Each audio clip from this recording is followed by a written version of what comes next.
Hello, happy Sunday. I've just arrived back home from a church. So the church started about 2 o'clock. It always starts at 2 o'clock. We arrived maybe just after two, and it finished about 3:30, and then you have a few conversations with people, seeing how everybody is, and just having a laugh and a joke. It's actually so refreshing being there because everybody seems so happy and so excited to see everybody else. So it's quite a refreshing. It's a refreshing end of the week. I don't go as much as I should because sometimes because the church itself is a little maybe 30 to 45 minute drive from home, so it's okay.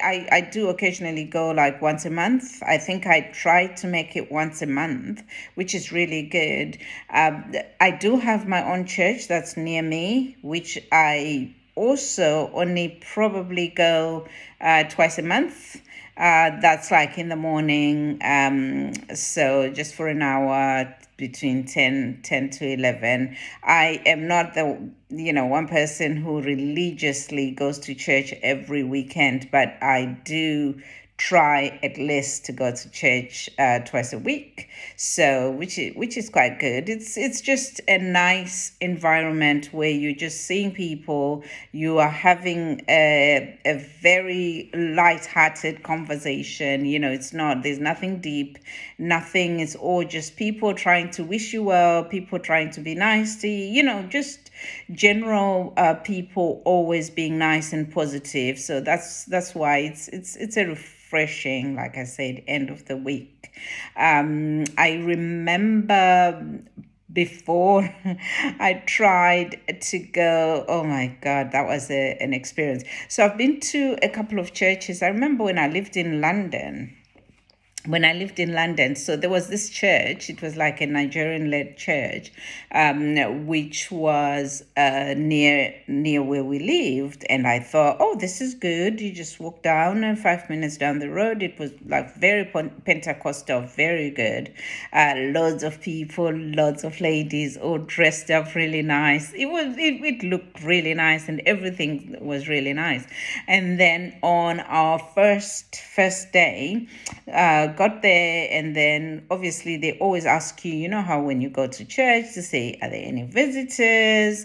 Please stand up, introduce yourself, where you're from, how long you intend to be with our community for, type of thing. So we did that, and then they invited us to say, at the end of the service, you need to just go into the back room, register yourself if you intend to keep coming to this church, so at least we know who our visitors are, or who we know. It's just like adding you onto the church register. So I said, yeah, that's perfectly fine. So the priest who was preaching that day, all he preached about was, I don't know whether it was going towards harvest season or not, but all he talked about was the fact that a lot of people are not giving their tithes. They call them tithes, like when you pay 10% of your earnings to the church. And he just went on to people. You need to pay. You've made a commitment to God. So how is God going to look after you if you don't give him the 10% that you said you commit? Once you join this church, you're committed to making that 10% of your earnings to the work of the Lord, which is perfectly acceptable, except 10%, where is it going? It's a lot of money for struggling families, but I didn't think much of it, and until we went to the back room to register, and then they made us feel this is one of the funniest experiences of my life. So they give you like a form. It's almost like a job application. So they're asking you, obviously, the basic: where you live, what's your date of birth, and where do you work, what's your what's your salary that you get, and what would 10% of your salary be? And then at this point, I'm like, this is going a little bit further than just me coming to a church. And so it was very, what are your other financial commitments? So they want to know what my financial commitments are on a form. So this is a form that they give to everyone joining the church, because it wasn't like a form they specifically created for me when I got there, but it was a form that they give to everybody who joins the church. So, and then this is where it then became so interesting. My daughter was sitting, so it was just me and my daughter. We went to the church. So she was quite reasonably young at the time. And then she gave them the wrong name. She's like, oh my God, all these questions, they're going to find me. They're going to find me. So then I looked and I'm like, oh my God, she's writing the wrong name, the wrong address. She wrote everything because she was reading this form, and the form looked like it was an FBI inquiry. No, it was almost like a proper FBI inquiry about your financial status. Where, it was so strange. And then after that day, I did, this is, because I was like, there's no harm in it. So I gave them my actual phone number as well. Guess what? I started receiving phone calls after phone calls after phone calls. Well, you filled in this form, you committed. And I'm like, no, I did not commit to anything. You just told me to come in at the back to register with, as a visitor who attended the church. And all your forms were, so they're like, oh, you didn't fill in the correct information or the information that we require. So I'm like, I didn't have the information at hand. That's why I didn't fill it in. So, and then the next week, I get another phone call to say, oh, I'm the brother. I think they call themselves the brother. And I'm just following up to see when you can start paying your contributions to the church. And I'm like, are you serious? Is this it was like a proper call center. Every single person, like 6 people calling me, and I'm like, please do not call me again. I've moved. I literally had to tell them that I've moved to another area, so I will not be attending that church any longer. So it was, it's like you end up lying. It wasn't nice that I ended up lying so they could stop calling me. It was almost like a proper harassment. So imagine the people, it's like the people who go to that church all the time, and people that they know, and you get a person calling you to say, oh, this week you only get £5. You're supposed to give £2 to the donation, or whatever the church donation is. And I'm like, it's not nice. A person will go without food at their home so they could put money in a basket. I just found it to be a little bit too much. I only went to that church once, so that was. The rest were all just the follow-up phone calls and follow-up phone calls. And my daughter was clever enough from beginning, because she saw this form and she's like, I am not giving these people my phone number, because otherwise, oh my God, they will be praying for me to come back to the church. But that was that. But it was quite funny. It wasn't funny at the time, but it's only when you think about it later on and you're like, people are religiously trying to make a con out of using God as a reason, like to say you commit a tenth of your salary, but I can only give you a tenth if I have food on my table, if I've paid my bills, if I have everybody in life has got so many commitments, and the money that you get, like your salary, is never enough. It doesn't go like all the way, you don't have you don't have extra money. You're literally, I talk about going to Asda and buying reduced items because I want to save money. So if you're trying to say to me, oh, I need to make a commitment to be paying 10%, it's, what is this, a loan for lifetime? No. No, no, no, no. Even a mortgage finishes at some point. Your car loan finishes at some point. So this is not, it wasn't a good experience. I mean, it wasn't the first time we experienced something like that at a Pentecostal church. I don't know why I'm talking. It probably isn't all the Pentecostal church. It's just the unlucky ones that I've been to, the unlucky ones I went to. So I went to one. This was when in Leicester, many, many, many, many, many, many years ago. So what happened was, it wasn't even a church that we attended. We had our regular church. So we just went to, somebody invited us because I can't remember why we got invited to that church that weekend. Anyway, so went to that church.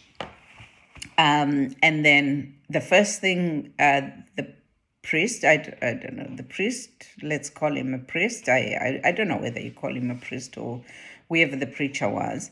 He stands up and he says, are there any journalists in the room? Are there any members of the press in the church today? Please, if you're a member of the press, if you are not, if you're a journalist or if you're coming here for information, please can you get up politely and leave, and we won't press any charges. And we are looking and we are like, what sort of church did we come into where they'll be threatening journalists? What is this, a cult of some sort?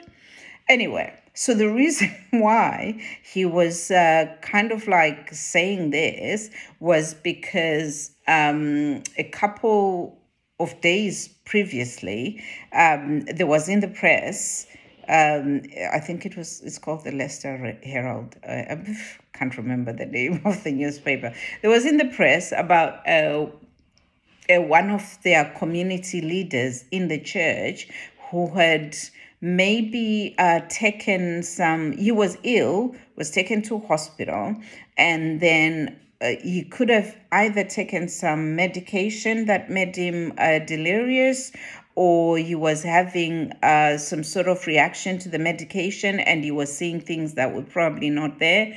And he walked through the window of a third floor building. So, and then he fell. So he kind of died. So because he I'm saying he walked through the window. Well, that's how I don't know whether he climbed, he walked, or it was a balcony, it was a gate, a door. I have no idea what it was. But the person fell through a window of a third floor building in a hospital. So people he in the press, there was like, people were saying, oh, he kind of like committed suicide, which was probably not true, or because this person was already ill in a hospital. So the explanation that could probably is would suffice would be that he was he reacted badly to the medication that he was given in hospital at the time. But the moral of the story was, the priest then said, well, people are talking in the press to say he was accused of abuse, like abuse of power, child abuse or something, child abuse or something, and all those things are not true. None of that. He did not steal any money, so he did not commit anything. The church he was not a member of the financial committee of the church. So all the people who are going about telling the press that we are our senior leadership are stealing money. That's not true. You guys are not even paying that much money. We are trying to survive here as senior membership. The church is not floating. He just went on about it. And I was like, oh my goodness, what sort of church did I come into? So at this point, we are laughing. I'm laughing my head off because I had no idea this was like drama. It was proper drama because we didn't know. It's like somebody trying to tell you information that you didn't know. So it feels like, oh my God, this is exciting. And then it didn't finish off there. He then says to one of these young ladies who were members of the choir or the youth club, I think they were members of a youth club, a youth choir. Let's just say her name was Jenny. Just for argument's sake, let's say her name was Jenny. So, Jenny, please, can you come to the front? So Jenny gets up, goes up to the front of the church. So this was a big church. Mind you, there was a lot of people in the church. They had even a balcony at the top, it was quite a big church and it was full to the brim. It was really a nice service once the service began. And then he says to the young lady, well, congratulations, you turned 21 last weekend. And she said, thank you very much. And then he then goes, next time, if you ever have a birthday and you decide to invite any members of my church, you need to come through me. So this young lady had a birthday and she went to, I think it was Las Aguanas or whatever it's called, and had a table, sat down with about maybe 10 members, and most of them were all like the young ladies from the same church, because that's probably the people that she hangs out with, because you only hang out with people with similar beliefs, don't you? And they had just dinner, something to eat in the afternoon, and then went back to their respective homes. However, unfortunately, one of the ladies was the daughter of this priest or the preacher. So he obviously did not like that. And when he found out about the information, he's like, well, you should have.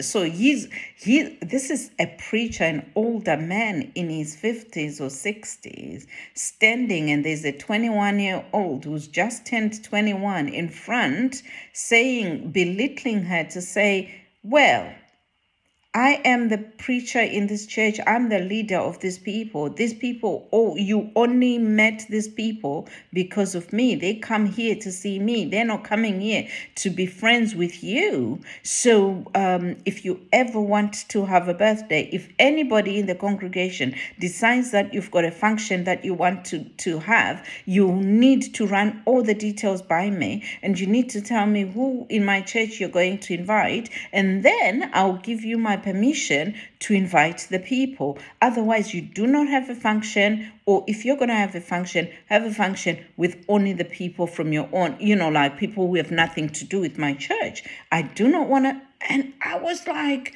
and he belittled this young girl to a point where, oh my God, I felt so bad for this young girl.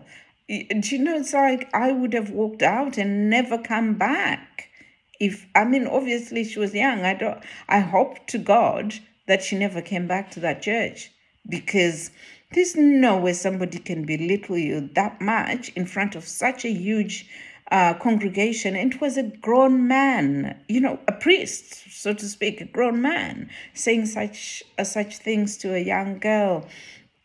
So besides the first drama that happened, which was actually more drama than this was like, no, this is not the type of, for me, I was like, this is not right. It's not the type of church I would go to, but it was just not right. It's like, even if you see a person in the street shouting or belittling another person, you'd still feel like some sort of way, wouldn't you? Like, why would you do that in front of people? Sit the person down and talk to them like he could easily had called that girl into his office and had maybe a few adults in there, including the mother of this girl, or the mother and the father of this girl, and said, well, we understand this is what you do. It wasn't right. This is not how we do it in this church.